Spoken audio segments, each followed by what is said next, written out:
Hey everyone, welcome back to another episode of r/ProRevenge. In today's episode, fiancé left me due to my cancer diagnosis. I left her destitute. After that, giving away a Master Sergeant's golf clubs. Finally, sending trucks to the wrong state to screw over a staff sergeant. Before we get into today's episode, remember to subscribe so you never miss another of our videos. Fiancé left me due to my cancer diagnosis. I left her destitute. We dated for 4 years and had what I thought was a great relationship. We were both well-established professionals who both owned homes in the same neighborhood and both with daughters in the home. Her daughter was 11, and mine was 16 when we met. We had actually planned to get married, build a house, and raise the two together. We planned the house build because she had recently been diagnosed with a neurological disease that would eventually put her in a wheelchair, and need something ADA-friendly. During the planning stages, I began doing landscape and construction projects on her home to increase the resale value. All in, I invested roughly $30,000 USD into the home, running everything through my side construction business for tax, permitting, and resale purposes. We had a contract that payment would be made upon the sale of the home.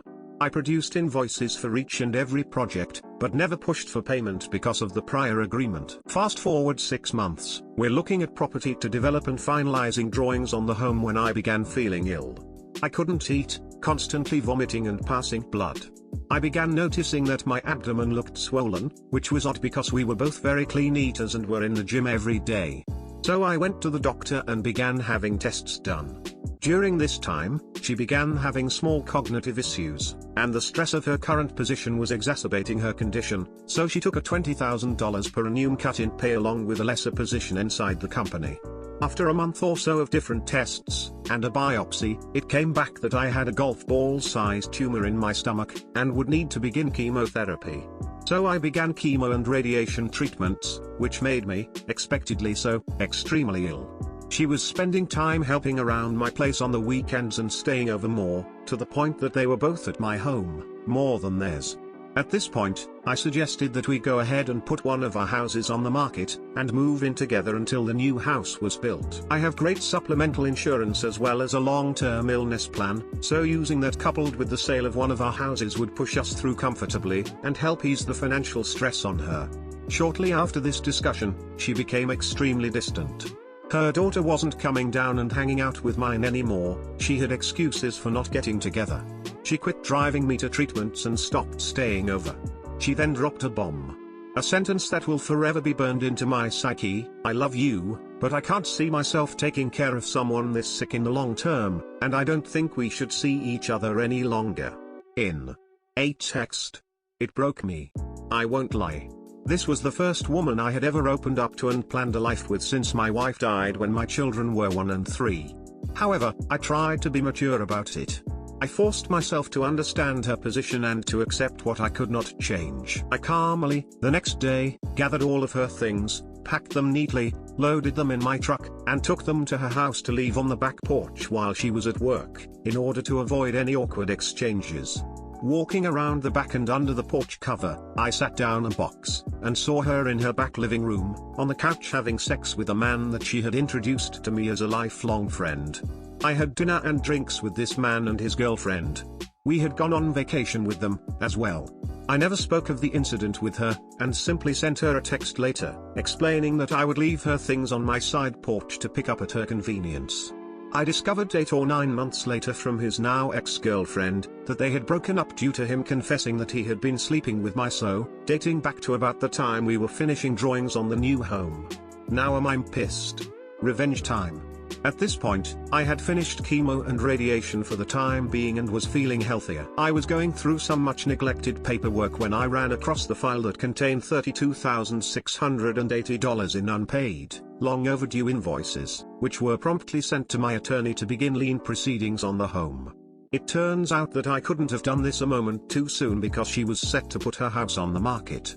Coupled with interest over the course of, what was then, 19 months overdue, the invoices were hefty.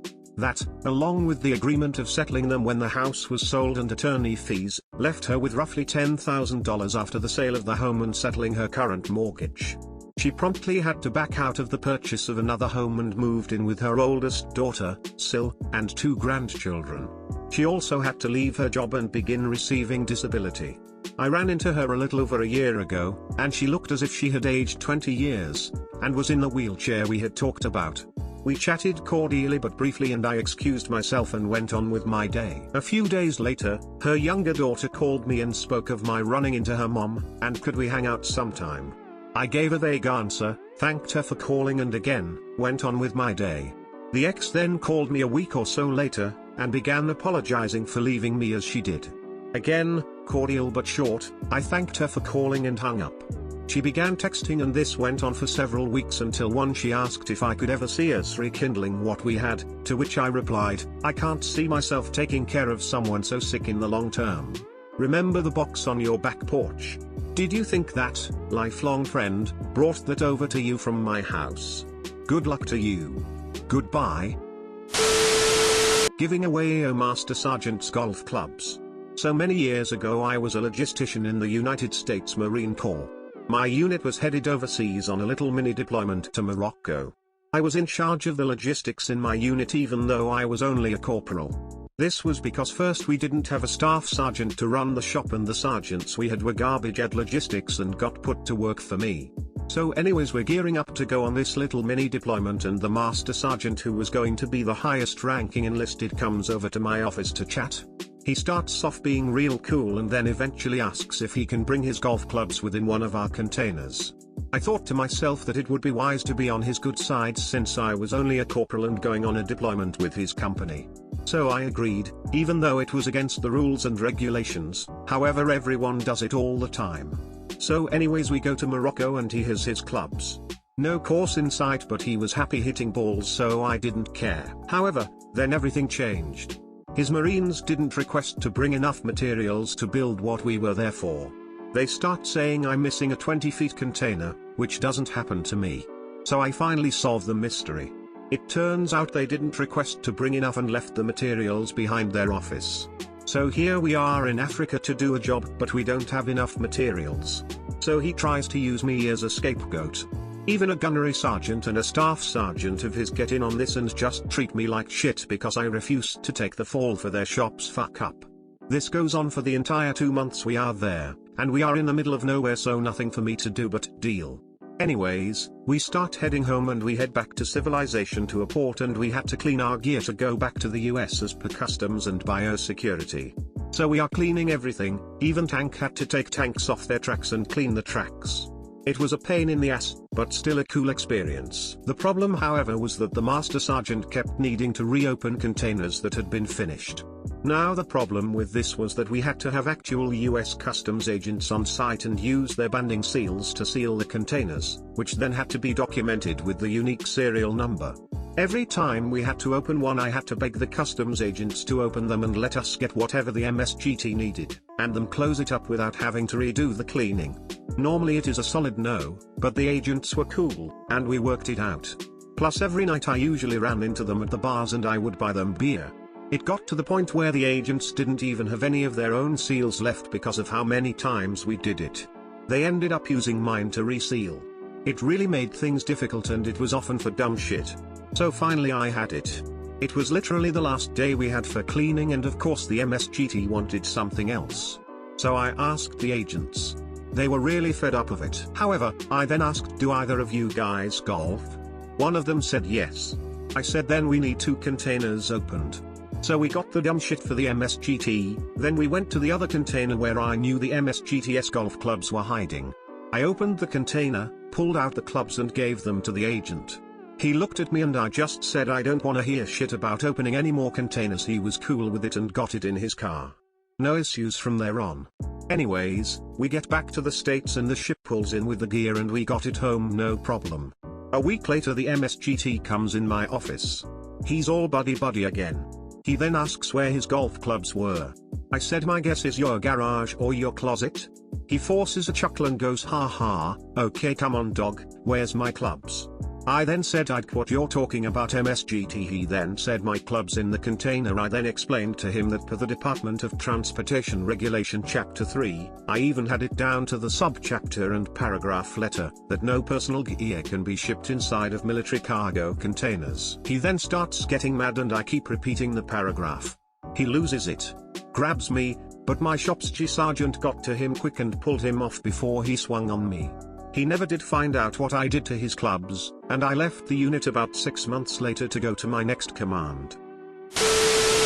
Sending trucks to the wrong state to screw over a staff sergeant. So back when I was in my first unit we had to ship all of our 7 tons off to get up armored. That meant that over a year or so we shipped them all from South Carolina to Wisconsin. I was in charge of logistics at the time, so I coordinated it all and loaded the trucks. Overall, a pretty easy task. The only challenge was the documentation. Anyways, it was all going well until this new staff sergeant showed up in the motor pool. He was an asshole. Just treated everyone like shit.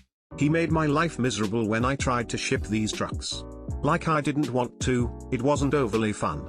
Sometimes it even required me to work on weekends, so I would have been happy just not doing it. However, I had to. HQ ordered it, so there was no reason for him to be pissy with me. Anyways, so once he took over, shipping these trucks became a pain in the ass because he would want to micromanage because I was a lower rank. So I let him and he wanted to sign shit. So I made up lines for him to sign. So finally I had it with him one day. I decided since he wanted to sign and be important I would fuck him up. So when my next big shipment, like 4 trucks, came along, I decided that instead of sending them to Wisconsin like they were supposed to go, I would send them somewhere else. I decided 29 Palms, California would be a great location. So I changed some codes on the sheets, gave them to the prick staff sergeant who made more dick comments and signed blindly. So off we shipped these trucks. Well, a couple weeks later the call comes in that our trucks never arrived. So the command starts getting worried that a few trucks had gone missing. They come to our shop and we just informed them that this staff sergeant had taken charge of all the shipments lately. So they go to him and he proudly said he had taken over, but crumbled when they asked him where the trucks were. It took them a couple of weeks, but finally a call from 29 Palms came into our command that they had these trucks show up but nobody had claimed them. The command flipped their shit. As far as they were concerned, this stupid fucking staff sergeant got involved in shit he didn't need to get involved in and sent 4 big ass trucks across the country instead of where they needed to be. He got told to leave the logistics to the logistics department and I had the whole thing solved in an hour. If you made it to the end of the video, thanks for watching and we'll see you in the next one.